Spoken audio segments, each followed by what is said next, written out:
Good afternoon. I'm Lucas Panzica from the 104.5 The Zone studios. It is the final day for franchise tags to be handed out in the National Football League. In the AFC South, the Jacksonville Jaguars are tagging edge rusher Josh Allen. Elsewhere in the AFC, the Ravens placing the franchise tag on defensive tackle Justin Madubuike. He had 13 sacks this past season, leading a defense that led the league in total sacks. The Houston Texans and tight end Dalton Schultz have agreed to terms on a 3-year, $36 million deal that'll keep Schultz in Houston and off of the free agent market. There was movement at the top of the tight end market as C.J. Uzoma was released by the Jets and Hayden Hurst released by the Panthers. Tonight, the Nashville Predators are home at Bridgestone Arena hosting the Montreal Canadiens, a 7 p.m.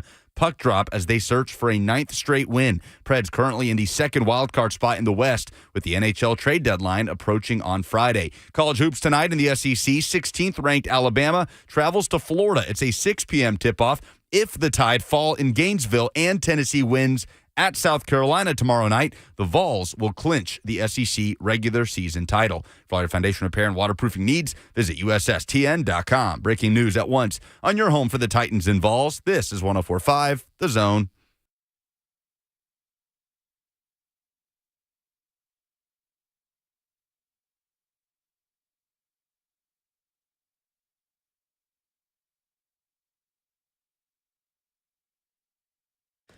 All right, well, let's roll Blaine and Mickey on a rainy Tuesday. How's everybody doing? Lonzo says, good afternoon, fellas. Same to you, Lonzo. He dropped an extra B in afternoon in the F&M Bank chat. By the way, shout out to everybody on Zone TV and everybody just listening on the regular radio. What's up with you guys?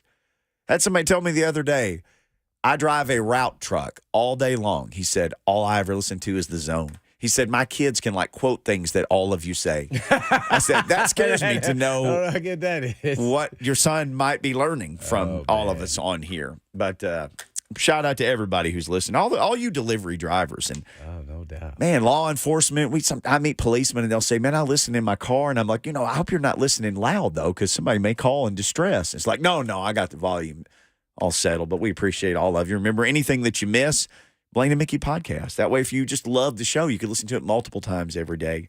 In the Zone app, wherever you go, just take it with you.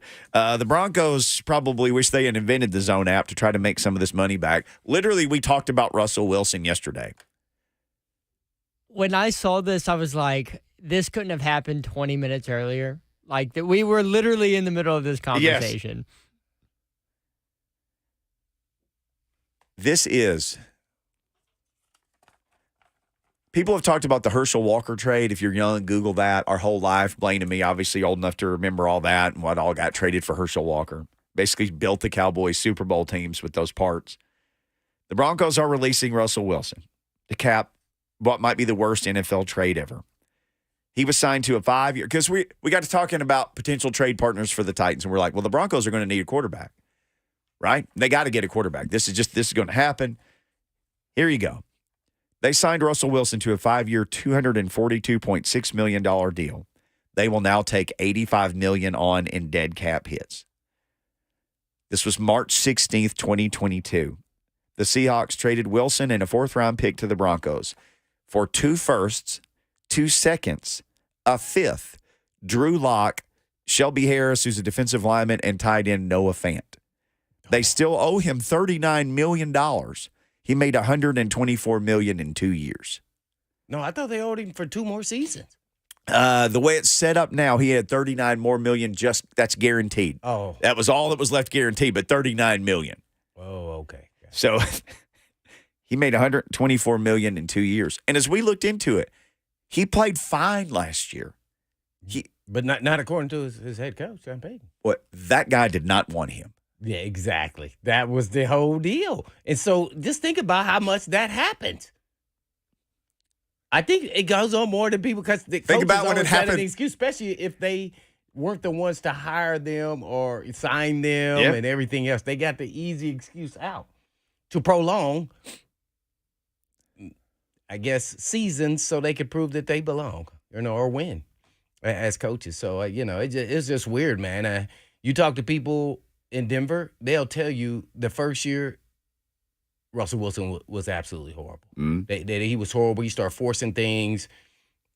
really just making a lot of bad decisions. They say the second year looked like a total different player. And even when he got benched, they felt like, man, I mean, I don't know how many times he made that mistake. Maybe not in a game, but maybe at practice. But didn't think it was justified. Actually, I felt like Sean Payton owed Russell Wilson an apology just for all of that. Really, all of that went into that sideline, deal. But that didn't happen. I didn't really think that is not what you want to do mentally for your quarterback. And to be honest, Russell Wilson then showed resolve when mentally. I mean, it didn't faze him. So this guy must be real strong in his faith, man, because that would have tweaked a lot of players after that. I mean, a lot. Quarterbacks, any position. He was total class. Yeah, no doubt. And been through the release. So I get it. He's collecting, $40 million a year and everything else, but I don't think he's as bad as people are trying to say he is. Like, man, I don't know if he was like that. Like, career ending, he's done. Like, he's not that. Now, he still has some limitation on his game at this point, but he's not done. If you're Pittsburgh, would you just wait for I think the league year starts the 13th. March 13th, league year opens. Would you kick the tires on? Because I had in the background every NFL show that comes on every channel this morning, and those guys were all speculating. It's, all the former players and former GMs and all those guys. He's owed $39 million.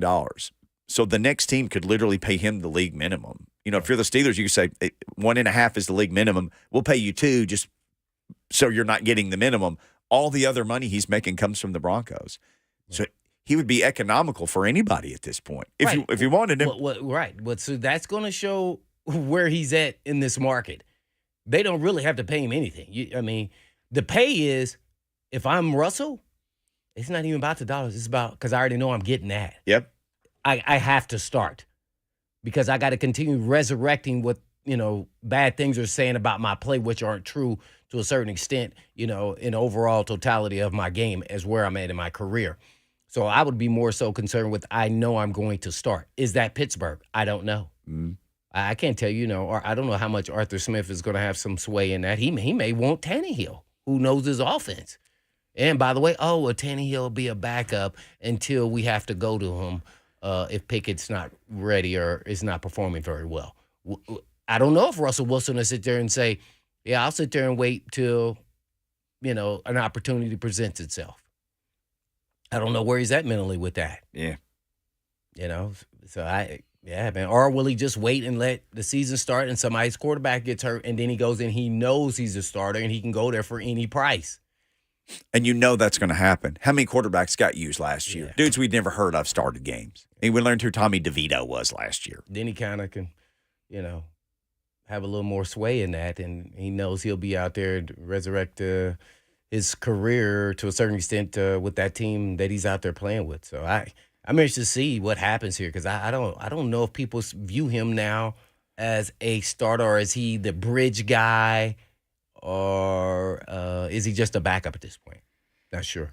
Well, when you mention the money telling the story, 1,000% that's going to tell the story because you can get him for the NFL equivalent of nothing. Yeah.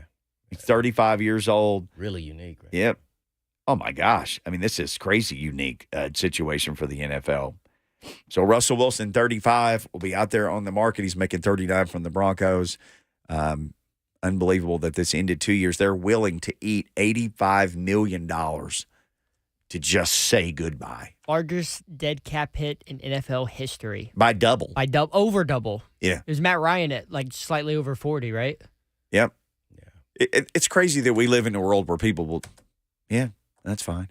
That show, if you ever wondered about how somebody feels about somebody, this is how Sean Payton feels about Russell Wilson. Yeah, to actually speak, I mean, it is. He's the GM and the head coach. So, yeah, new ownership for a year, with the Walmart people. So, yeah, it's kind of interesting. And by the way, Russell has to take some accountability here that he didn't play up to snuff, the year before Sean Payton got there, and I think that carried a lot of weight. Maybe some of the things he did off to it. I don't know how much of some of that is true or not. I really don't like to get into some of that stuff because you can make it for excuses if it's good or you can make for excuses if it's bad. No, he did the exact same thing Tom Brady did.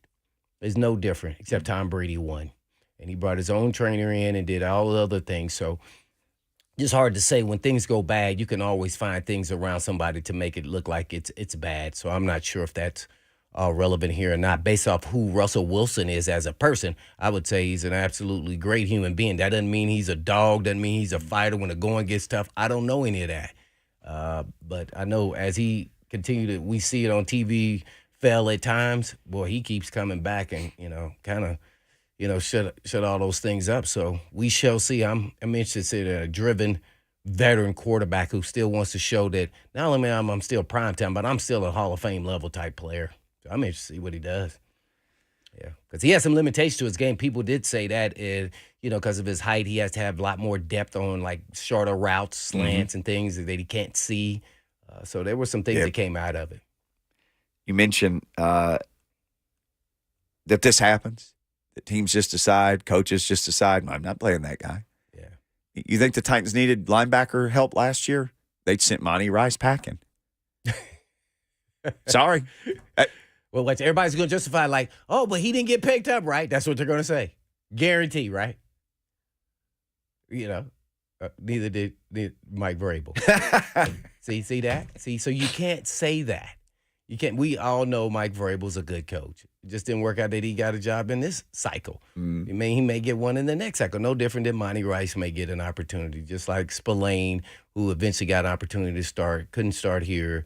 And then, 2 teams later, he's at a different spot. So, I just, certain terms, like somebody can't play or they're horrible. I'm like, man, you can't get to this point to be horrible. Maybe you're not quite good enough to be a starter and you're a backup and things of that nature. But just to say people who are just horrible players, man, it takes a lot to even get to this point.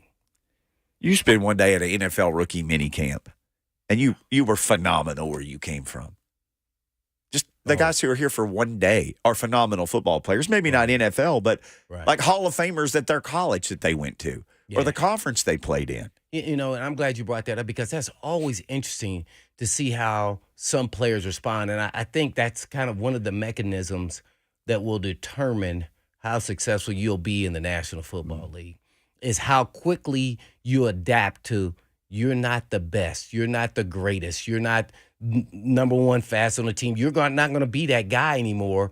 How do you rise up to that challenge? Yep. And how do you keep working for that goal of being the best version of you? Some guys don't know. They feel like they've done it, and that's all they can do. And that's how they get to the league, and all of a sudden you go, well, dang, they never turned into the player I thought they could have been. And those are some of the mechanisms. Some guys, they don't know where to turn when they go across a guy that's just as athletic but puts in more work and is smarter as a football player. We were talking about this one day, and you said, hey, man, there's dudes that get drafted in the NFL, and they go like, hey, man, go with special teams coach. And they like, I never done that. Yeah. I don't want to do that. Like maybe in high school they were the punter and the punt returner because they were in high school. They said, I didn't play one snap of special teams in college. Yeah, follow the special teams coach down there. You're going to learn how to. You go ahead and say you don't want to play. Right. Go ahead. And trust me, there was a lot of them that didn't want to play. Well, naturally, me being a late rounder, I definitely did. So I'm going with that guy. But I'm talking about the high first, second round. They go, hey, man, run down on kickoffs, and we're going to have you be the L5 right in the mix. Huh? Excuse me? They're like, hey, man, I just strained my L5. I can't do it. When did I've never done this. So got to go through that adjustment. Yep. Being a pro and being on your own. That's another thing. Some guys get out here and they get on their own, and all of a sudden they don't have that culture around them. They lose their minds. Money. Money and women, man. That'll get you. That wiped out half of the guys right there. Shoot, man.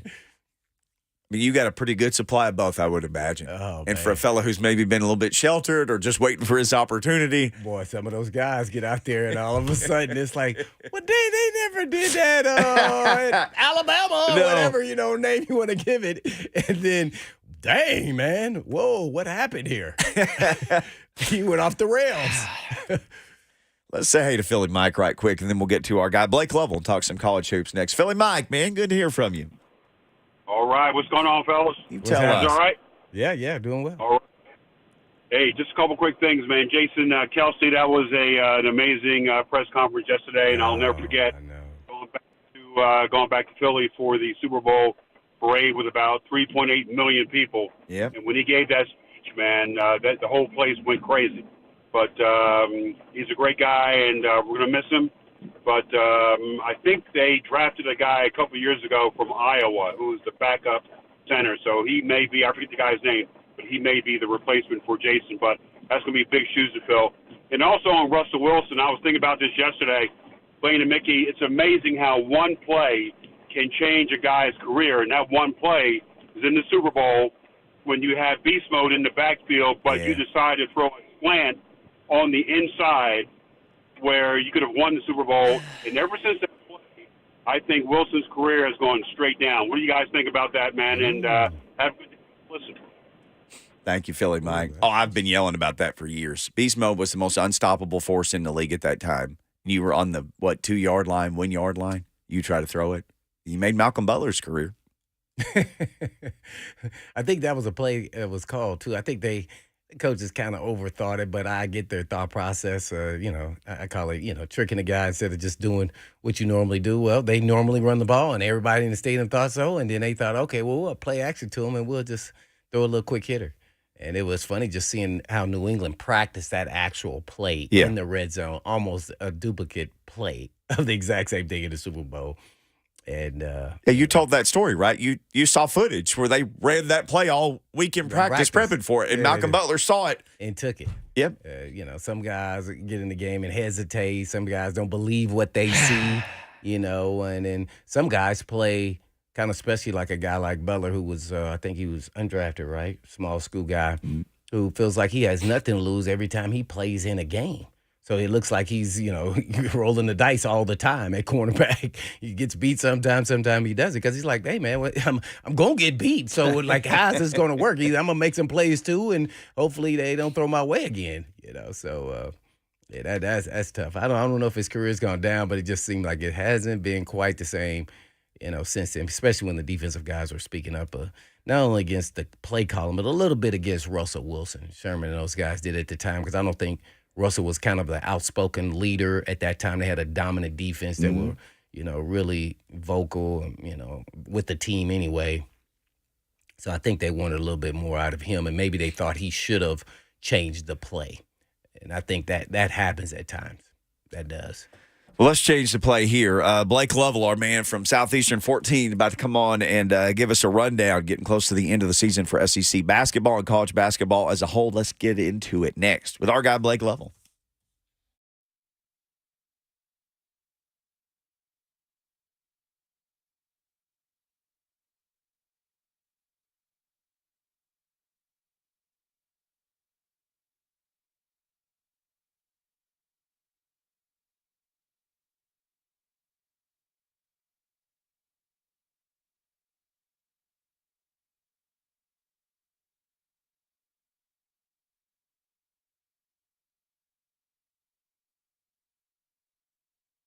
What if there's something that you didn't like about yourself, something you wish you could reverse, something you weren't crazy about? Maybe it's hair loss. That's it for a lot of people. It affects a lot of people, men and women. Well, what if I told you you could fix it in one day and then go on about your life? You can do it at PAI. They've got a procedure called the multi-unit hair grafting procedure. They can explain it all. Cutting-edge technology. It's a procedure that they'll do. You go and you get it done one day. Then your own hair grows on your own head for the rest of your life after that. You can drive around Middle Tennessee. You can see billboards. Those are real. Those are real PAI people on the billboards. And here's what they did. They called and they got a free consultation, 615-376-6010, or they went to wegrowhair.com and they started the journey because nothing puts your hair back on your head without starting the journey, and then PAI can do that for you, but they can't do it if you don't call. Again, the first visit's free. It's a game plan. And remember, one day, that procedure, more hair, more bang for your buck, hair for the rest of your life. Sounds good, doesn't it? Don't wait. Call now, 615-376-6010, PAI.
Playing basketball with our man Blake Lovell. He's got the greatest Twitter handle ever. He is at the Blake Lovell. So you don't get him concerned with other Blake Lovells. I wish I'd done this when I got on Twitter. Oh, well, is there a lot of Blake Lovels out there, Blake?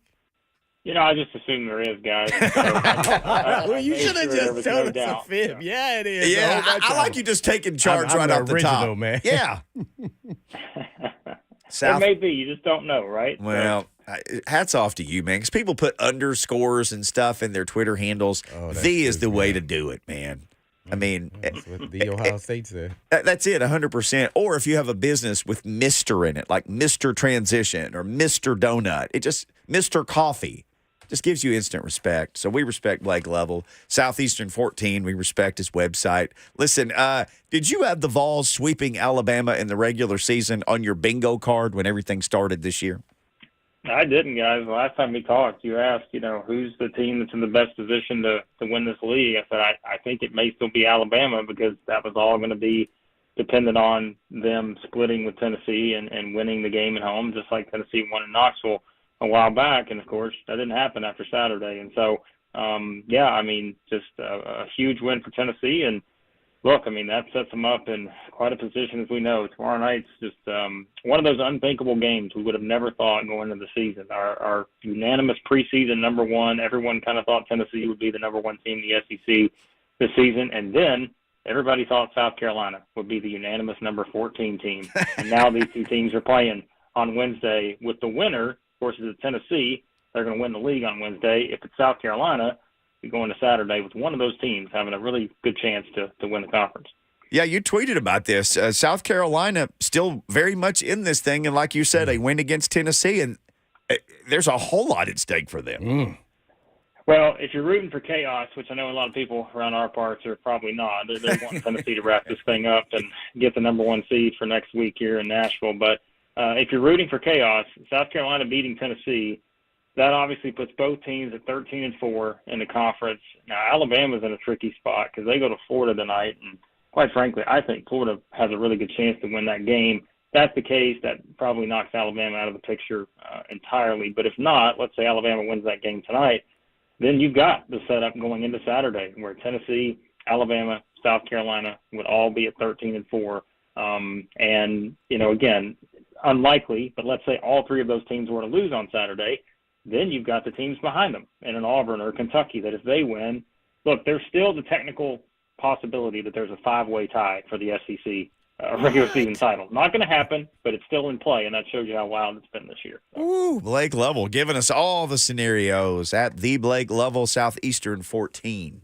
Well, Blake, tell us who's going to finish in first and give us your bold prediction here, first, second, and third.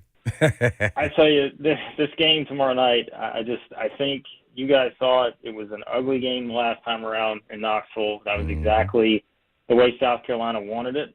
They were very physical. They played bully ball. That's how we like to term it, and there's nothing wrong with that because that's what Tennessee's done to teams over the years. We've talked about it the past couple of years, guys. It's just when you look at Tennessee, how have they had to win? They've been aggressive. They've been physical. They bump teams at every turn. South Carolina, Tennessee to Tennessee. That's exactly what they did in the previous game. And so this year it's different, though. And I think that's where you have a little more confidence in Tennessee winning a game like this on the road because it's not the same story we've had over the years where it's how is Tennessee going to score when they have those inevitable 5-minute lulls offensively. Well, we know how they're going to score now. They've got one of the best offensive players in the country. They've got what's likely going to be the SEC Player of the Year in Dalton Knecht. And I think that just gives them a possibility to where they can win a game like this on the road. It's not going to be easy. Again, Lamont Paris is, former Chattanooga's coach. He comes into South Carolina, really tough spot, but it gives them a great chance, I think, to kind of win this game, either party. And I think Tennessee winds up winning, finishes first. Then I think you do probably get the scenario where South Carolina's got a tough road game on Saturday. They got to go to Mississippi State. I think that's one where if they lose to Tennessee, you think about how deflated you are, and you got to go play a tough physical team in Mississippi State. I think Alabama maybe winds up sneaking into that second spot, but it does feel like these are probably 1, 2, 3. But again, don't rule out Auburn, who's got the easiest schedule left of the group. And remember, guys, as we know, what could that Kentucky-Tennessee game mean on Saturday if South Carolina were to beat Tennessee tomorrow night? It could be the game of the year just based on what's at stake for both teams in that one. Wow, man, can't make the game of the year. But let's just say Tennessee wins it all in the regular season in the SEC. How much do you think they have a shot of being the number one seed in the NCAA tournament? I'll be honest, guys. I think they should be a number one seed right now, and that's before they even win the SEC. I just think they've got a better overall resume. Obviously, the teams, we're talking about most as the number one seeds right now. Most people are going to have Purdue and UConn as no-brainer type teams. Houston. I think Arizona is the interesting one because, I think you just kind of look and compare Tennessee and Arizona. Obviously, have the same record, but they're looking at different conferences. Then you've got to go to wins, net rankings, all that kind of stuff. But I think Tennessee's in a really good spot even right now to get that fourth number one seed. But look, if they were to win this game at South Carolina on Wednesday and then they beat Kentucky at home on Saturday, I honestly, and we've seen this over the years, right? Sometimes what you do in the SEC tournament doesn't even matter because it seems like the committee's already got their decision made before you even get to Saturday, and Tennessee's going to play on Friday, and that's the only game maybe they're going to even put into the judgment of what seeds you get. And so I think if Tennessee wins these next two games, I don't even know if it matters what they do on Friday. I think they should still be, a number one seed in the tournament. So they're in a really good position based on all the quality wins they've racked up, and they would have 4 in a row if they were to run the rest of the way here and win at South Carolina and beat Kentucky at home. Let me ask you this, though. I don't know all the details when you're doing the NCAA tournament, but if you're the number one seed, you said if they replace Arizona, they'll be on the West. So I'm trying to figure out if you're the number 2 seed, would that even be better in the NCAA tournament because then you would be located somewhere closer? See, and that's where it gets interesting is because, you look at kind of the spots because the West is in L.A., I think the Midwest is in Detroit, the East is in Boston, and so you're starting to see the South in Dallas. Okay, well, Houston would obviously make sense for Dallas. UConn's going to make sense for Boston. Purdue would make a ton of sense for Detroit. And then, again, you're looking at the one in L.A. where it's like, all right, well, that's most likely the scenario for Tennessee because at this point, I don't really see a scenario where Purdue, UConn, or Houston kind of fall off of that, that top spot. Now, it could happen. Again, we just never know how this final week of the regular season could go. And here's what's interesting about Arizona and something to keep in mind. They have 2 road games this week. They're at UCLA. They're at USC. Now, of course, let's be honest, guys. Those are not UCLA and USC of recent years. Those 2 teams are nowhere near what they usually are. But those are still 2 road games. Arizona drops one of those games, I just think they're out of the picture. And then, again, like you mentioned, Blaine, that puts Tennessee in a spot where it's like, well, do you want to go out to L.A. as the number 1 seed, or would you like to stay, let's say, as a number 2 seed, or in the South maybe with Houston, right? I think that would be the most likely scenario if you did it that way. And so, it's kind of which one would you prefer? It's nice to be a number 1 seed, but in all honesty, unless you're like in that sort of lock spot of UConn or Purdue and geographical, those kind of things, sometimes not the worst idea to be the number 2 seed, playing the worst number 1 seed, maybe at a closer vicinity. So, yes, our expert in SEC basketball, Blake Lovell. Man, he's making it all happen here. How many SEC teams do you think are currently in the NCAA tournament? Yeah, I think it's 7, and I think that what's interesting about that is usually we're like, okay, the SEC gets 7 or 8 teams in. 7, we're like, okay, well, hey, recent years they've gotten 8 in. Some people 2 weeks ago were like, hey, they're for sure going to get 9 in. I don't think it's going to happen. I think A&M and Ole Miss have played their way out of this thing, and I think they've got a big uphill climb to play their way back into it. But here's why I think we shouldn't look at the number of 8 or 9 and look at 7 and see this much differently, because you're talking about 7 teams where I think 6 of those 7 teams, if you take out Mississippi State, who's probably going to wind up in that 8 to 10 range, 6 of those 7 teams have a really good chance of all being top 6 seeds in the tournament. And it's been a while since we've seen that for the SEC. This is the strongest the SEC has been probably since 18-19.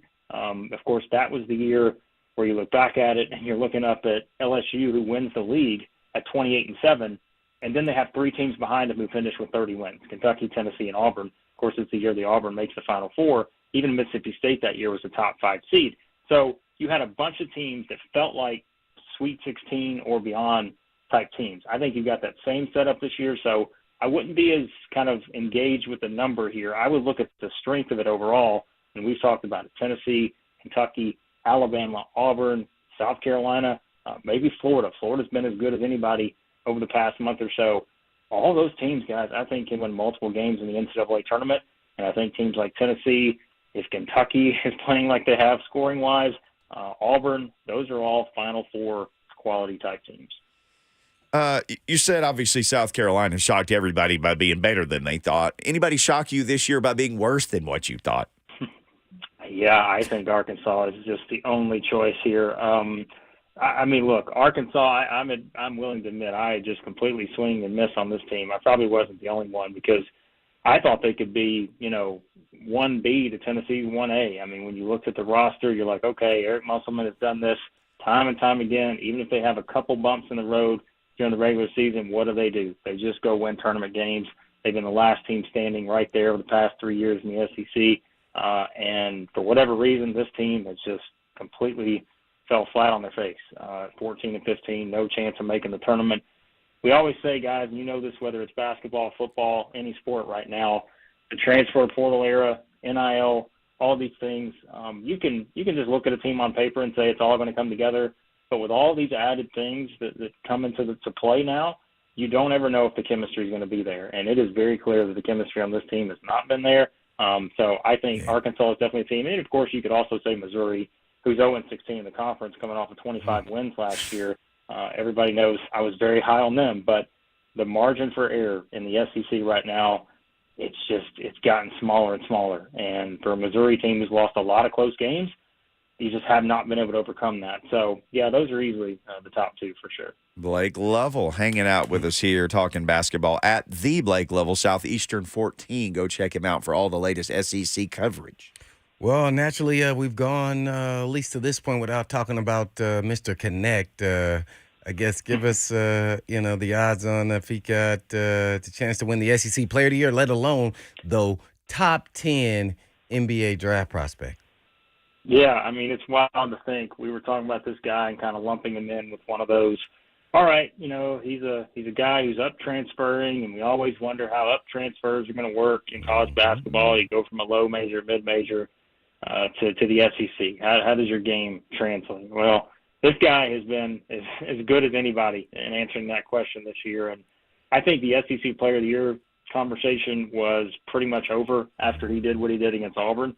I thought that was the kind of performance that's going to win him the award, although it's been as strong. I mean, we talk about just the strength of the SEC this year. I think the SEC Player of the Year award, it's like if you took Mark Sears from Alabama, if you took Janai Broome from Auburn, guys like Antonio Reeves from Kentucky, you put them in any other year in the SEC, they're each probably the front runner in any of those years. But it's like you just had to compete with a Dalton Knecht. Even Jonas Adu for Tennessee. I think he's like an SEC Player of the Year candidate, but the problem is he plays with Dalton Knecht. And when you look at it now, I mean, this guy, again, has just done things that we have not seen an SEC player do in a long time. So I fully expect him to win the award. And then you're talking about, like, NBA prospects and all that. You guys know, I mean, look, I don't watch the NBA all the time these days, but if you're looking at what guys in the NBA can do and what their strengths are, you're never going to see a team turn down a guy who can rise up and make shots. Like, that is as important as it gets in the NBA. You've got to just be able to rise up over your opponent and make shots. And Dalton Knecht has proven time and time again that he can do that. You just can't teach some of the things that he can do offensively. This guy has just become, again, one of the best offensive players we've seen in the SEC in quite a while. And I think because of that, someone will take a chance on that and say, hey, this guy just goes out and gets points. And the NBA is built on points. And so, I think he's going to have a great opportunity to have a great career at the next level. Blake Lovell hanging out with us. On the way out, we have to ask you a question. This is a serious personal question. I hope you're prepared to answer it. So every day we sit in here and the TV is on, and there's advertisements in all these sports programs for this thing Kentucky Fried Chicken made, where it's a pizza, but the crust is chicken. And then everything else on top of it is pizza. Have you had one of those things yet? My guess is if I had, I don't know how I'd be talking to you guys right now. 'Cause it sounds like something that would just, I don't know. May not set well with my stomach is what it sounds just from the description. So no, I have not. All right. So the chicken is the crust, and then everything on top of it is what's regularly on a pizza. Oh, Well, How about this? Next week at the SEC tournament, Okay. I will see if I can try to locate one of these, and I think we should taste test this next week at the tournament. I think that's a deal we should make. 1,000% we're in on this. It's called Cheesa. Yeah. It's called all right. Cheesa. We'll all be down there. So our people will get with their people. We'll try to make this happen. Yes, that sounds great, guys. All right. Well, hey, I'm sure we'll talk next week, man. It's go time. It's March and it's basketball, and at the Blake Lovell in Southeast here in 14, have it all covered. Thank you, Blake. Appreciate it, guys. Yes, sir. Thank you. All right. Seriously, this comes on every day. We were in the last commercial break. I asked Blaine if you had one of those. He said no. I said, I think it's called a chizza, like pizza, but with chicken. Yeah. We're putting out a call. I told Blaine, I don't know if there's a toilet big enough for me to eat one of those, but I'd be willing to try because I love chicken and I love pizza. And it looks good. It looks so good to me. Yes. 2 fried chicken fillets topped with marinara sauce and melty mozzarella cheese. Oh, you and found the pepperoni. description online. And pepperoni. It's called Cheez-It. KFC Cheez-It. All right. It's a chicken parm, but on a pizza. Yes, but without the noodles. Yeah. You could buy one of these things. I feel like you can get one of those microwave sacks of noodles. Just drop them in the box with it, and you have chicken parm. All right, if you've had one of those, hit us in the F&M Bank chat. Seriously, we're desperate to find out how they are. 615-737-1045. Have you had the chicken parm pizza, the Cheesa from KFC? Let us know.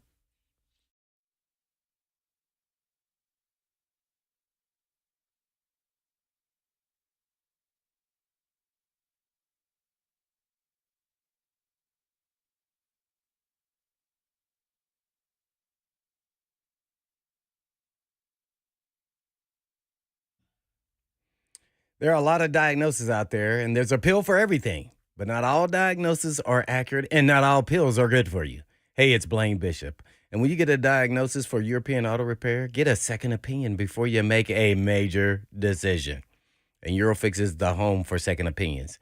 Before you spend hundreds or even thousands of dollars on European vehicle repair from a diagnosis, go to Eurofix. It could not only save your vehicle's life, but could actually save you from a lot of stress that ruins your weekend. And life's too short to get stressed out and angry, so be happy and go to Eurofix. And at Eurofix, you get a free 15-minute no-wrench inspection with an estimate at every visit and not high-pressure sales tactics. And at Eurofix, you also get a 3-year nationwide warranty and a free loaner car with every repair appointment. And at Eurofix, you never pay dealer pricing. And they're located all over Tennessee in Franklin, Hundred Oaks, Murfreesboro, Belmead, and now Mount Juliet. And all you have to do is just give them a call at 844-EUROFIX. That's right, 844-EUROFIX, or you can just visit them online at myEurofix.com. That's myEurofix.com. But always don't blame the job.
I don't know if I see trouble on the way, but if I eat one of those things that's a pizza and a piece of chicken at the same time. At KFC? Oh, Yeah. So we talked about it. I think I'm going to go get some right after I leave here. The ad came on as soon as we talked about it. So they've invested heavily in the sports audience. So in the F&M Bank chat, Idiot Garage says, that thing looks good. It reminds me of the Double Down they used to have, which Blaine didn't know about this either.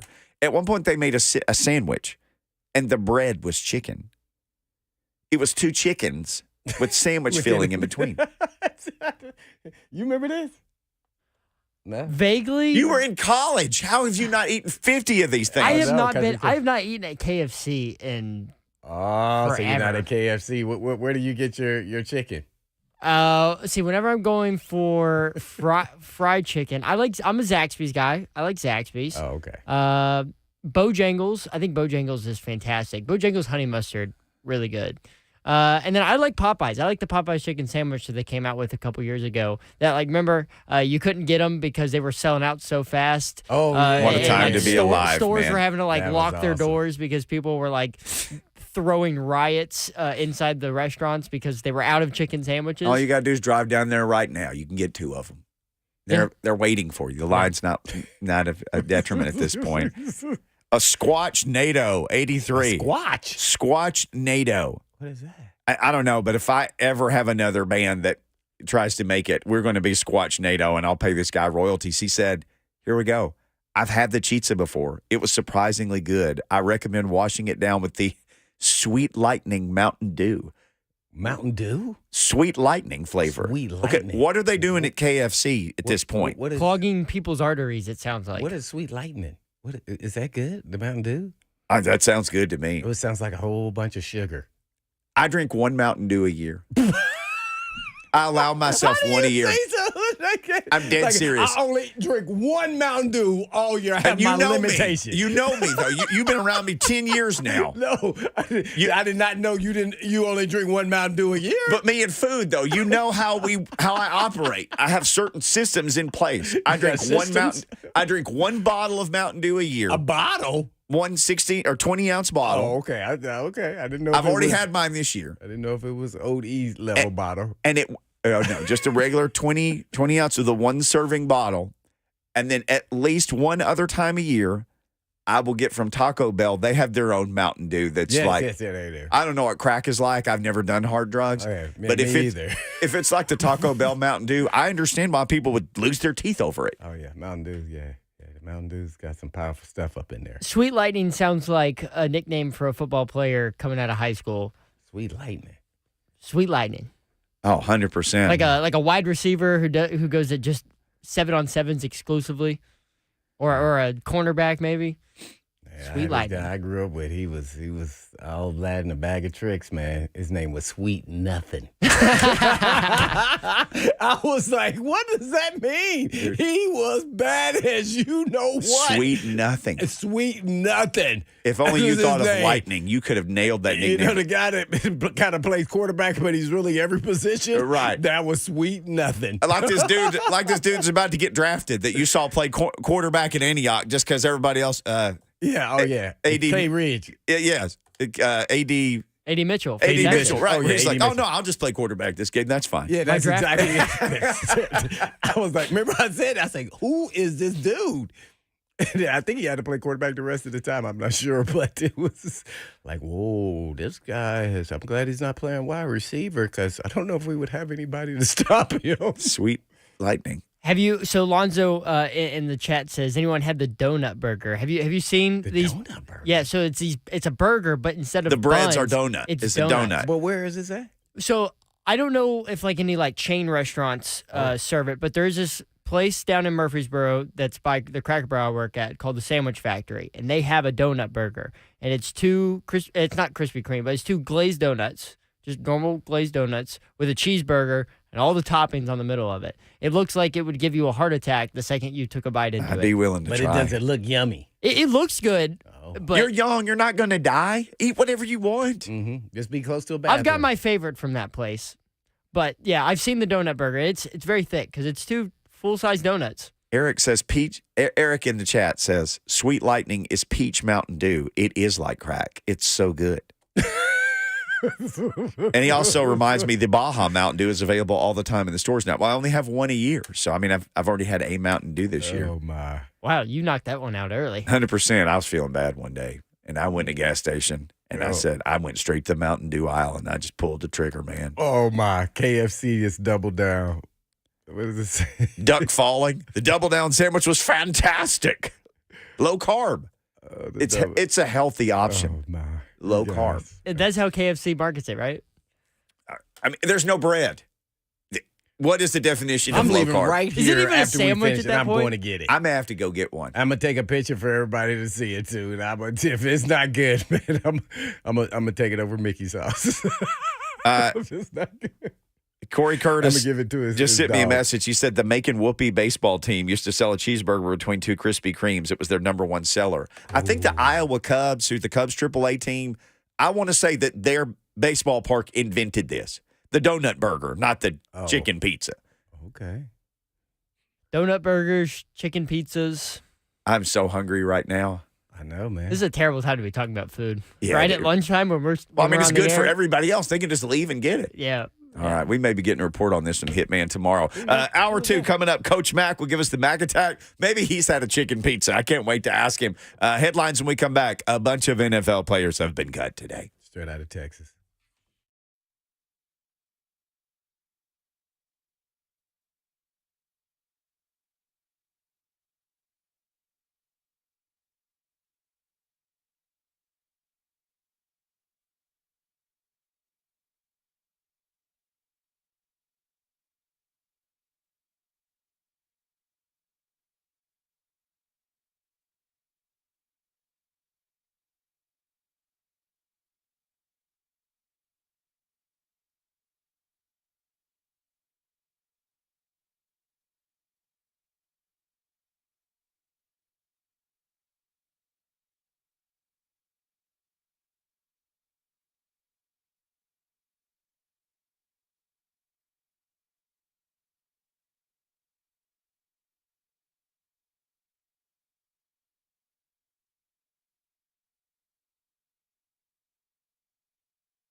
Good afternoon. It is 2 o'clock. I'm Joseph Bonanno, and I hope you guys are ready because the NFL news is buzzing right now as it is the last day for teams to place franchise tags on players. Earlier this morning, the Panthers placed a non-exclusive tag on pass rusher Brian Burns.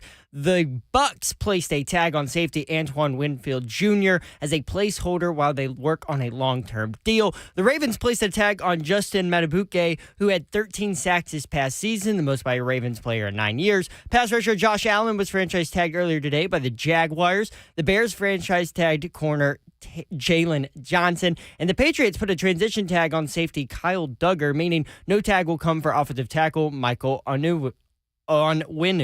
Earlier today, the Jets released C.J. Uzama. The Jags cleared over $20 million in cap space after releasing Rayshon Jenkins and Darius Williams. The Seahawks released a trio of players, including tight end Will Dissly, safety duo Jamal Adams, and Quandre Diggs. The Texans signed Dalton Schultz to a 3-year, $36 million extension. That'll keep him in Houston with quarterback C.J. Stroud. And then the Panthers released former first-round tight end Hayden Hurst, and that should clear up all the NFL news for right now. Tonight in college hoops, a game the Vols fans will want to pay attention to. Florida hosts number 16 Alabama, and a game that could have SEC title implications for the Vols and their matchup with number 17 South Carolina on Wednesday. For all your foundation repair and waterproofing needs, visit USSTN.com. Breaking news at once on your home for the Titans and Vols. This is 104.5 The Zone.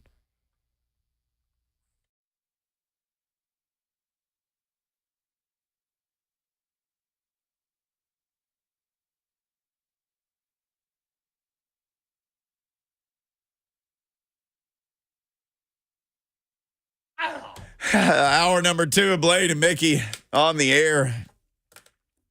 Trying to figure out the world's problems here. We've got people talking about food in our F&M Bank chat. We're about to talk about football with Coach Mack.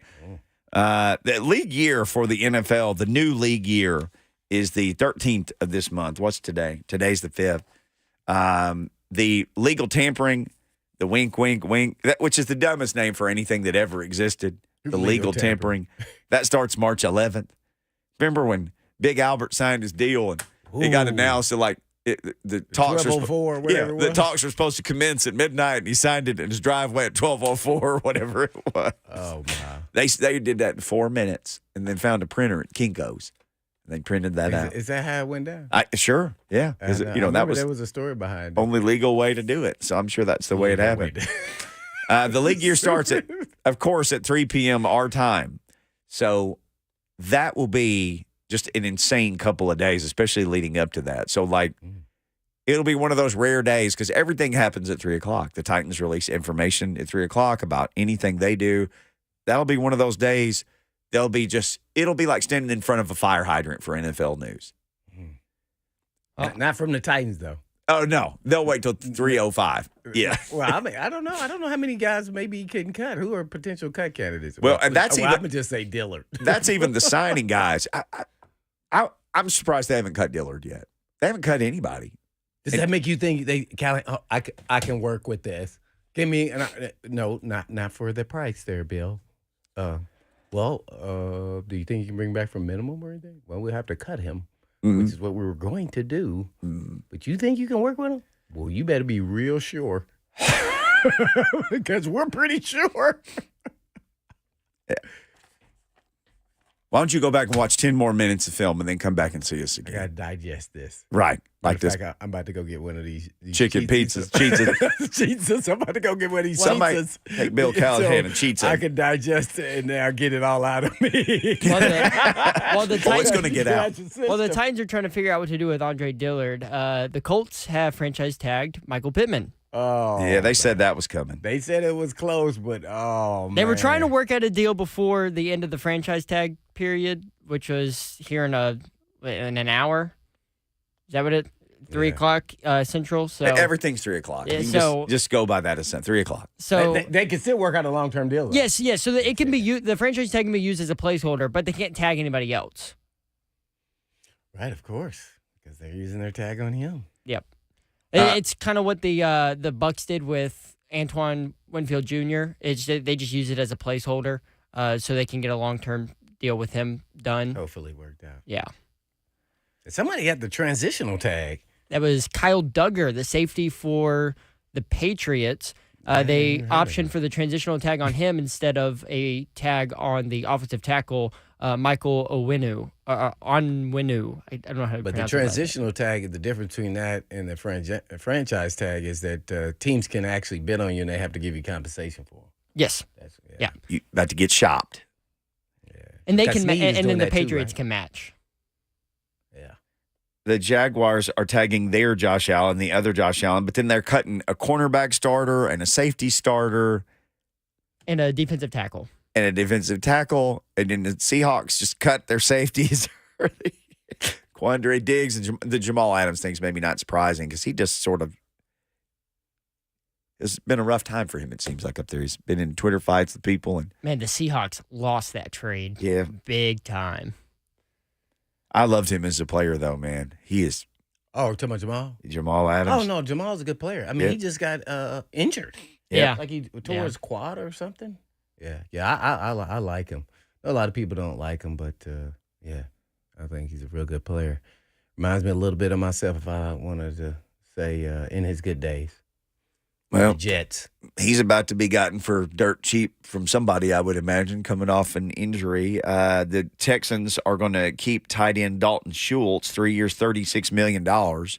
So one of these NFL accounts that I follow had said Schultz was expected to be the top free agent tight end on the market. So if you're wondering what the top end of the tight end market is, it's probably about $12 million a year. That's right. He was with the Cowboys. I don't know why I thought he was the Texans. And he was the Bills. Like, where was he? Yeah, he was at the So he's with the Cowboys, and last year he signed a 1-year deal with Houston. Houston. And it worked out well. sure And did then against the Titans. It worked out well for them, and so they gave him a lot more money for a lot Which more is years. what he should have got the year. I think didn't they franchise him 1 year? The Cowboys? I believe so. I think they franchised him. I was like, oh man, So he's been waiting a while to get paid. bamboozled him to get paid. Yeah, he's a tough cover for linebackers, man. He's a good player. Yes, the Cowboys retained him with the franchise tag in 2022, and then they allowed him to test the free agent market the next year, For a 1 year deal. with and the he got a Texans. 1-year deal with the Texans. CJ Uzoma, as Banana said in the update, he got released by the Jets, or will be. He was in Cincinnati with Callahan for a long time. Hayden Hurst was also in Cincinnati in 2022. He was in Carolina last year. He's getting released. So tight ends everywhere. I wouldn't be answering my phone today. Will Dissly, too, for the Seahawks. Okay. Yeah, if I'm a tight end. It's like 10 of them out there released. I'm like, whoa, man, this is a lot of tight ends. Tight ends and safeties. Yeah. Getting cut left and right. Titans need safeties. Oh, this is working into their hands. Oh, my gosh. It's Yeah. just a matter of, okay, what do you want to spend? What are you trying to, you're trying to get? You want a veteran guy or you want a young up-and-coming guy? Well, how much you going to spend? $7 million? Or you going to go up to the $11 million? I know a lot of people talked about C.J. Gardner-Johnson. I think he was, I don't know. Was he injured last year?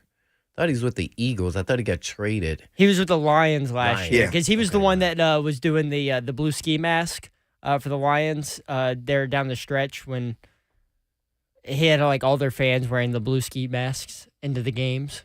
Yeah. He didn't miss the playoffs, though, did he?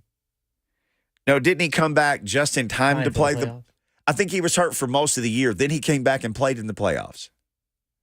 I don't know what his injury was, but he was a good player, man. I remember him with the Saints. Really underrated player, can do a lot of different things. He can play corner, he can play nickel, he can play safety.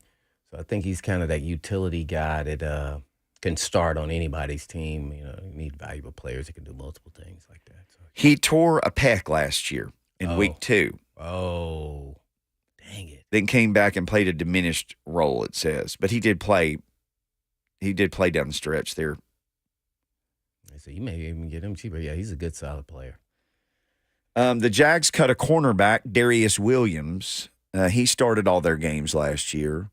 So there's Yeah, I definitely know who he is. I thought he got a lot on the market, but he is a good player. He actually started for the Rams, I think is what I'm talking about. no, I think that's right. Yeah, he's a smaller corner. He plays a lot of finesse off ball. He reminds me of Asante Samuel's dad, the senior, the way he plays. Yes. He's a off ball, I'm going to go after the ball kind of cornerback. And he gets some plays sometimes not. But I think he needs to be opposite of a stud corner so he gets opportunities to make plays on the ball.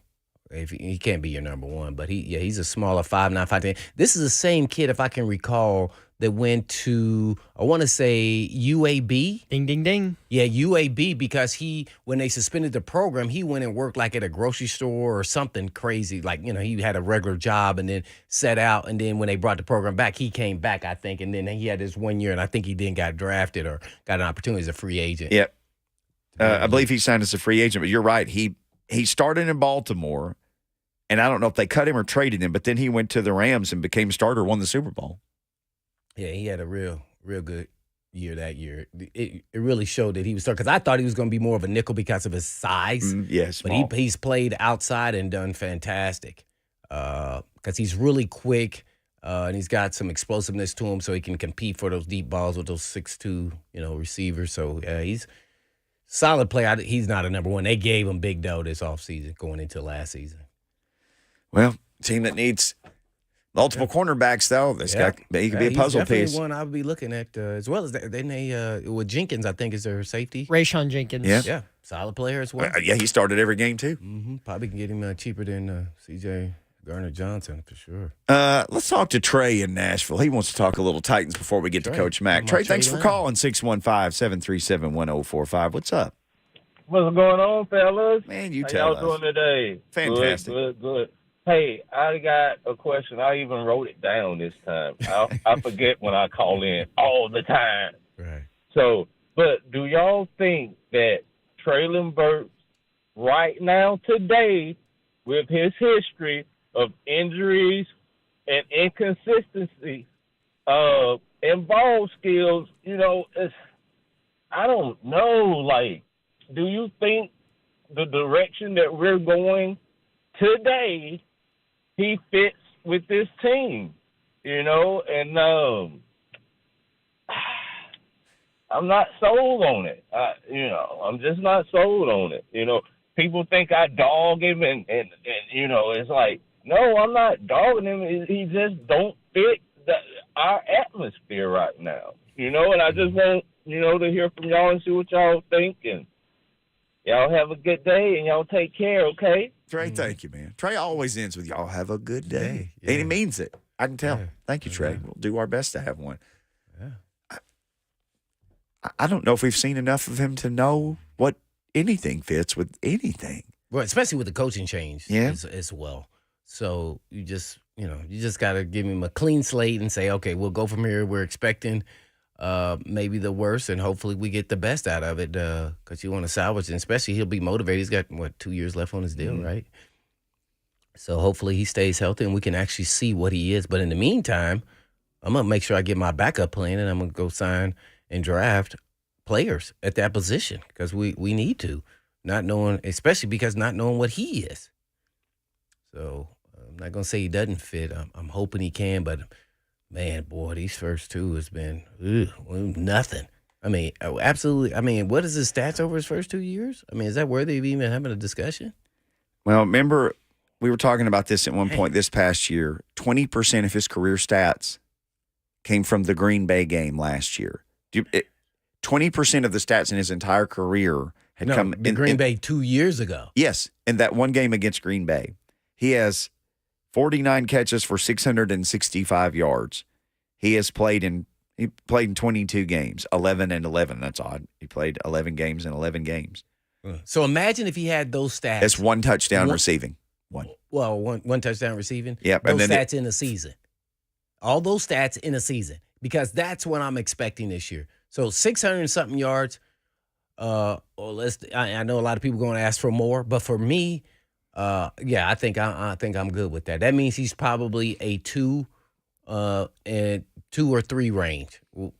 So we got to take baby steps because first of all, that means he stayed healthy if he had those numbers. He catch 50 balls for 600 something yards over a season. Okay, that's kind of what I'm expecting. Somewhere around there, not what we've seen in 2 years. Which just goes back and shows that draft pick and that decision. eh. Well, I don't know if the story's written yet because he hasn't really played. True. I mean, you could say it's going down that road. For right now, if you're expecting that out of a guy you drafted in the first round, especially in the top 20. Well, yeah. Well, the difference between me and what most people are thinking, like you just said, is I'm giving him a clean slate, as I said. I'm not basing it off where he went in the draft. See, so that's where it changes for me. New administration, new coaching staff, new GM. I'm going, okay, I have nothing to do with this guy. I liked him, but not to the fact that where they took him. So we want to figure out how we can utilize him. Obviously, he's got some skills. And whether you get 600, 800, hey, I'm fine with that. Guess what? And then he can keep it moving. But he helped our team continue to advance and get better. He's got a lot of motivation. So, yeah, at this point in time, he's going to be a bust because he doesn't have the production. So obviously you say, okay, well, we just got to figure out a way how to utilize him. We got an offensive guy. Let's see what he can do with him. And see if he can stay healthy. That's on, Burks. So that's the hard part here. I don't know if he'll ever reach that level of trading for A.J. Brown. I said that at the time. Yeah. He was never going to be as good as A.J. Brown. But see, everybody wanted to put him in that bucket because of the trade. But he was never going to be. Yeah, that was going to be a hard task to follow there. Coach Mack is a hard task to follow, but we're going to try to do it. Coach Mack is coming up next with the Mack Attack, fresh off the NFL Combine. What's going on with Coach Mack? We'll let him tell you next.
Well, you hear this music, you know it.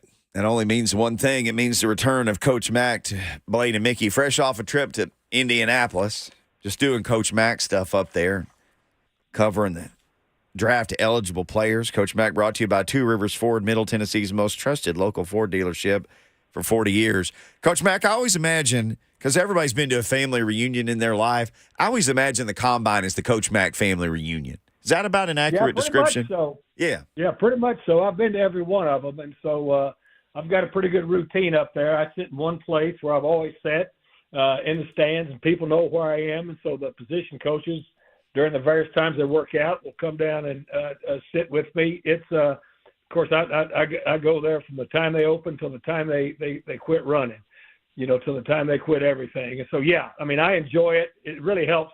Of course, when you're coaching, it's a necessity. Now that I'm doing broadcasting, it really helps me. Now, I'm not making any picks anymore. I made picks for 31 years. I'm not making picks now, but I'm watching these guys, and it helps me with my broadcast for Titans Radio because now I know who these guys are coming into the league. And then, I just sit there with my workbook, and I've got several notes just right here, just sitting in the stands with those position coaches that I wrote down. Maybe some names some people will recognize. Some they won't, but every combine is there's interesting things that come out of it. I'll tell you what I really like. I've really grown to really appreciate the fans being there.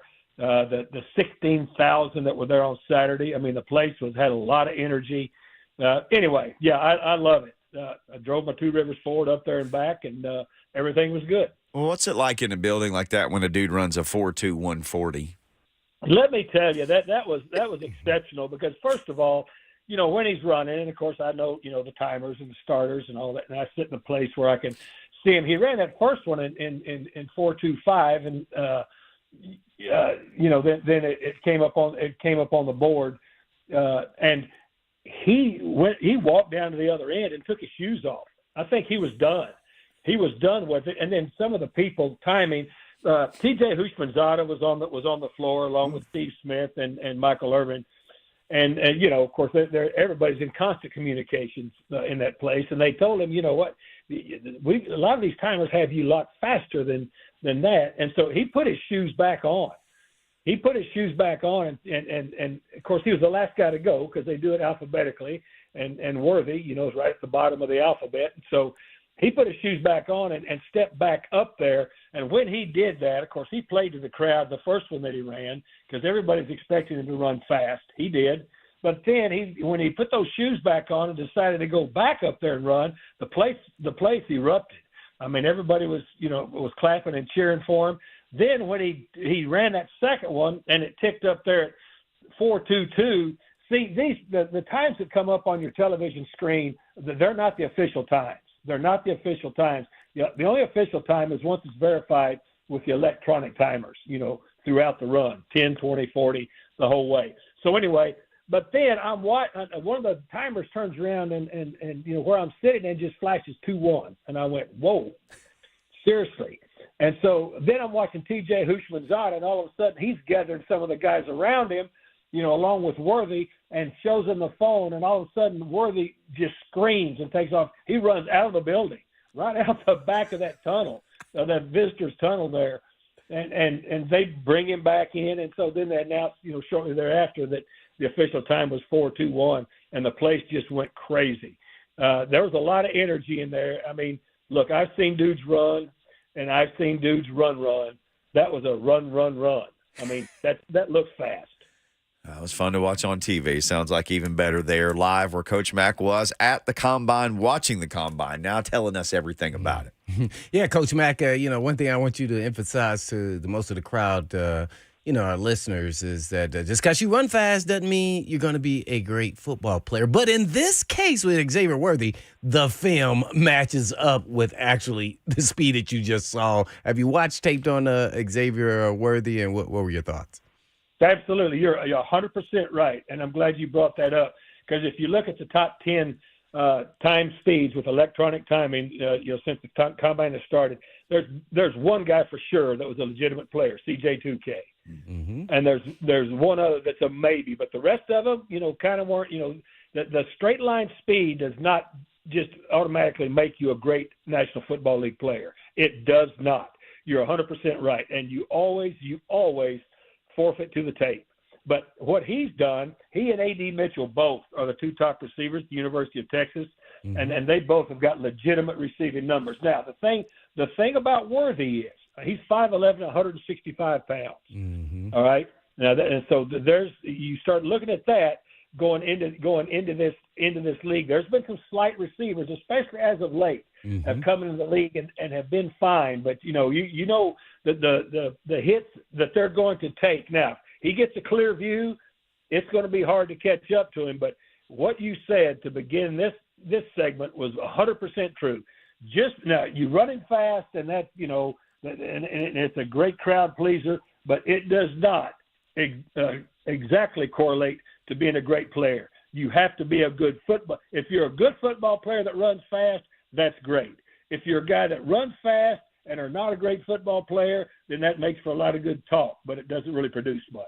Yeah, the Mitchell kid, by the way, the Texas kid, he transferred here to Tennessee. He went to Cane Ridge. So I got to see him play. At that time, they had to move him to quarterback because their quarterbacks got hurt. But what a phenomenal athlete, too, as well, who's all the measurables as well. I love him. He in my notes, he's one of the guys I put up there. A.D. Mitchell, 6'2", 205, 4.34. But he's got a 39.5 vert and an 11.4 broad jump. And he had the third fastest 40 there. But I wrote in my notes, smooth, fluid, really good hands. Well, you're talking about receivers. I didn't even know LSU, man. I hadn't watched enough. They have a couple good receivers, not just neighbors, but the Thomas Jr. What do we know about this guy? Give us the 411, Coach Matt. Look, those are all three legitimate dudes. Completely legitimate dudes. This draft for wide receivers will go through the 4th round, and you'll be able to get now different levels. But all of those guys are legit players. And we are finding out now. First of all, the speed of these guys is amazing. The speed with the corners and the receivers. Sitting with those position coaches. I mean, everybody was kind of looking at each other, going, "Wow," because it was pretty unusual for somebody to rip off a 4.4. Now you're looking at 4.3 pluses. You had nine DBs run 4.4 or under. I mean, that's amazing. I mean, it really, really is. And so. Thomas is a legitimate dude. Neighbors is a legitimate player. Roma Dunze from Washington is a legitimate dude. Ladd McConkey from Georgia, legitimate dude. This receiver group in this draft, pretty deep, Blaine, pretty deep. Well, speaking of that, you said the DBs ran really fast. What about that? I think it was Milton, the Milton kid from Rutgers? Hey, Max Melton. His name's Max Melton. First of all, Mike Keith's favorite interview at the Senior Bowl. Favorite interview. This guy is nothing but he is a just compact ball of energy. All right, here's what he's 5'11", 187, arms are 32 1/8, hand 9 1/8, but he ran a 1.5 110, a 4.39 40, 11.4 broad jump, and a 40.5 vertical jump. Okay, Des Walker, the wide receiver, is the only one that had a further vertical jump of 11.2. Broad jump. At 11.2, that's amazing. It really is. And this guy is going to be. I mean, he is a bull terrier out there. He was at the Senior Bowl. I mean, he will get up in their grill, and he's a nonstop motor. But Max Melton from Rutgers, he helped himself a lot in the Senior Bowl, and he carried it right over into the Combine. All right. Well, last one here who helped himself out, Jalen Wright, Tennessee's own, the running back, man. How much think he helped himself out? Jalen Wright may have vaulted himself into either the second or the first back. I mean, because here's what he did. First of all, 4.38 40, 11.2, okay, in the broad jump, 5.10 210. To me, this guy, he helped himself so much, and plus in the drills, he can catch it. He's sudden. Everybody here that's of course I do those 20 weeks of coach to coach with Doug Matthews. Watch every Tennessee ball game. Every weekend. I mean, you knew the guy had home run speed. And the thing, when I'm sitting with the running back coaches, you always, when you're running out of a spread offense, everybody always wants to say, well, were those block yardage? And you know what I mean by block yardage, running against a light box, or can this guy make people miss in a short space? He proved all of that. He helped himself, as you just said, Blaine, immensely. There you have it. Coach Mack giving us the Mack attack. Coach, obviously the top quarterbacks didn't do anything there, so it was a bunch of guys who were kind of vowing for, the first guy and the second group and the first guy. Right. What did you think about what you saw with the quarterbacks? Well, I think McCarthy put himself as the fourth quarterback. He validated himself as the fourth quarterback, and that's kind of the consensus there too. He will move up in that top four. Everybody else is you're talking about, if you're talking about Penix, those guys, they I don't think they either hurt nor changed the thoughts on any of them at all. Rattler, Penix, those guys, Milton, I think they just kind of confirmed as to what they were. They all competed, but those are second and third day guys, maybe second and third day guys, the rest of them. But the guy that elevated himself, McCarthy put himself, I think, over Nix, and then so those other guys are just kind of competing for that fifth through that sixth or seventh spot. What's the gap, do you think, between Alt and Fashanu and then anybody else who's a left tackle in the draft? No, look, a certain left tackle. Those tackles, even those two are really good. But look, J.C. Latham, Amarius Mims, Fuaga. I mean, there may be 7 offensive tackles taken in the first round. There are 7 offensive tackles that will probably be taken in the first round. And so now, Alt just was a tremendous tester. I mean, he didn't do, and the other thing about Alt and about like Roma Dunze, the thing I'm comparing these two, they did every drill, and they both know they're going to be first round picks. They did everything. Dunze stayed until the lights went out in that place because he wanted to get the 3-cone right. I mean, I sat there and watched him with everybody was sitting going, what is he doing? Well, he kept nicking that third cone. They said, you've already got a time. He said, no, I'm going to get it right. So you like that? You like that attitude? Alt, knowing that he's probably going to be either the first or the second tackle taken, who knows? Everybody likes different flavors, but he did every drill, and competed, did every drill. He and Fashanu, to me, those two guys are right there. Now, Fashanu hurt. He hurt his quad on the second 40, so he wasn't able to do anything else. But he's got enough on tape to show you. But look, Mims and J.C. Latham, those guys are not far behind. And then you throw Fuaga in there, from Oregon State. Those guys aren't far behind. As I said, don't be surprised if there's 7 tackles taken in the first round. Ooh, Coach Mack breaking it down with the Mack attack here. Coach, I guess lastly, your thoughts on Jason Kelsey's retirement, and you've played or coached a lot of great centers. How does he stack up as far as Hall of Fame? Yeah, I think he's got a real chance at it. First of all, longevity, right? Longevity. He's either one or I think he's 2 there with that franchise as far as continuous starts, and that to me means a whole lot. Lane availability, especially at those spots, any spot really on a National Football League team. If you could be consistently there and counted on to perform at a high level for that many years, for that many games in a row, that really means something. I mean that to me is huge, and especially at that center position. Because if you really want to zero in on it, you've got a good center. You've probably got a chance to have a pretty cohesive offensive line, and you've got somebody that's a rock like that, in the middle of it. I think he's got a very good chance. And plus, you could just feel from his retirement speech the passion, the true raw emotion and passion that he has for this game and what it is. This guy was a dude. A legitimate dude, and I don't think Hall of Fame is way out of the realm for him whenever that time comes around. All right. Well, speaking of that, I wanted to ask you this one more thing. Top 3 centers, now that you brought it up, in the draft. Jackson Powers Johnson, I really like. I really like Jackson Powers Johnson from Oklahoma. The center from Arkansas. I really think that he's got a chance to do something. Here's a guy that I watched that I think is going to be is from Boston College. I was watching him quite a bit at the Senior Bowl, and I just wanted to see what I thought that he would do. Let me find him right here.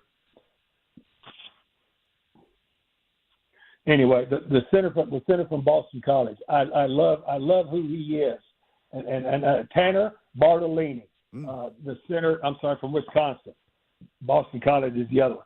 Tanner Bartolini, remember that one? We watched him at the Senior Bowl. We liked him a lot from Wisconsin. 6'4", 303, 494 in the 40. Very fluid in his drills, quick feet, active hands. This is going to be a good center. You could probably get him in the third round. Oh, okay. Cool. Coach Mack, love it. Always great stuff. Glad you got to see your NFL family at the Combine, and we'll be talking more free agency and all kinds of stuff this time next week. The NFL calendar just never stops turning. Guys, always great visiting with you two. See you guys. Yes, sir. One and only Coach Mack. Always love catching up with him. All right, there's a 2-round mock draft from ESPN that I want to ask you guys when we come back. If this were to happen and it's within the realm of possibility, would you rubber stamp this right now?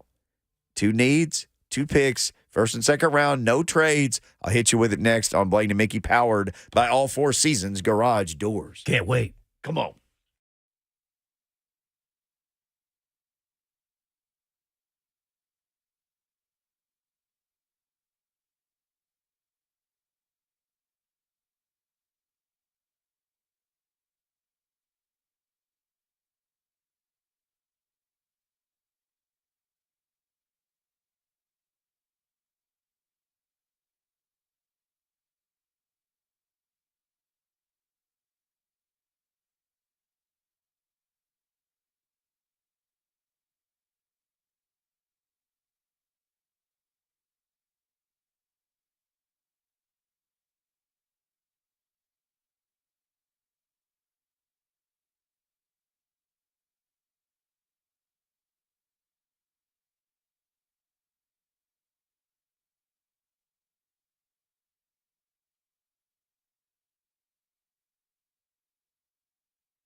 Blaine and Mickey, 1045 The Zone. So there's a mock draft from ESPN. I just saw this guy on earlier.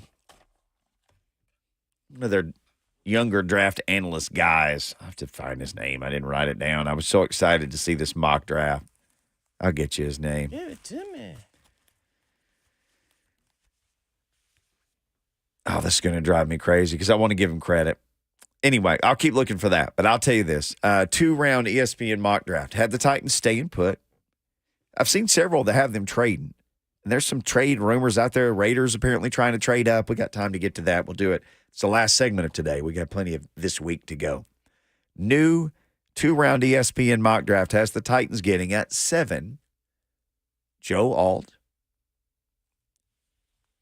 And at 38, just staying put, drafting, rolling the dice and playing the board or whatever Rand said last year, Ladd McConkey. Are you guys good with that?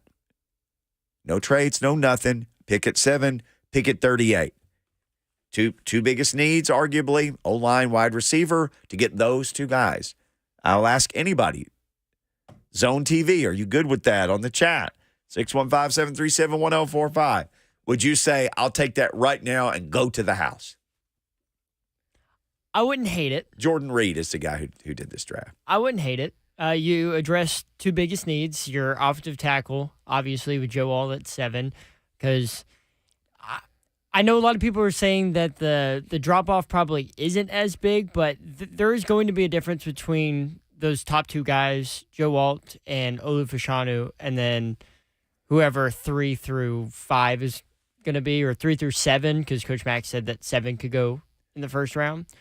There's going to be some sort of a drop-off of those, so you address that need, and then I know Blaine has been high on Ladd McConkey. I know he had a great combine. I don't know if he's going to be. He wouldn't be an outside guy. He'd be an inside receiver, I guess, if he came here. So, putting a lot of trust in whoever you sign in free agency to be opposite of DeAndre Hopkins or even Treylon Burks, if coaching staff wants to trust him to still be an outside guy. I wouldn't hate it. All right, what you say, Hitman? People in the chat are all over this. Yeah, well, for me, McConkey can play inside and outside. That's what he proved at the Senior Bowl. I think he eventually measured, at the combine they measured him at 5'11 and a half or so, but he's really 6 feet, so he's a guy that's bigger than projected. I love his route running because of, that's how you really gain your oats in the NFL. And he's fast. He ran a 4.39 or something like that. So I was really impressed with that. He followed that up with great route running. So I love both picks. And if they got that, I'd take that all day. Alt and McConkey, yeah, I think you got 2 bona fide starters immediately. Now, how much they have an impact is 2 different stories, but Alt will definitely be an immediate impact. So, yeah, I like that pick. I like both of those picks. Ricky in the chat says, I'm cool with it. Top tier, no. Preston, Jay Breezy said it would be a dream. Olivia said, I'm so good with that. Eric says, LFG, I'm with it. Yeah, I mean, you could say, I prefer to have, but I mean, yeah, I'll take that. Yeah, I think I love their abilities and everything else. That's straight up those picks, right? Yeah. That's 7 and 38 right there. Frederick said I would go with that only if a top-rated corner wasn't there. You brought up this scenario last week, early in the week. We were talking about this and that. I said, gosh, guys, receiver, O-line. You said, what if the top-rated defensive player in the whole draft is there? Right, and you get a pass rusher or a cornerback. Yeah. And by most everybody's accounting on this draft, at 7, that every defensive player in the draft would be on the board at 7. Everybody. Man, so who is the top-rated defensive player?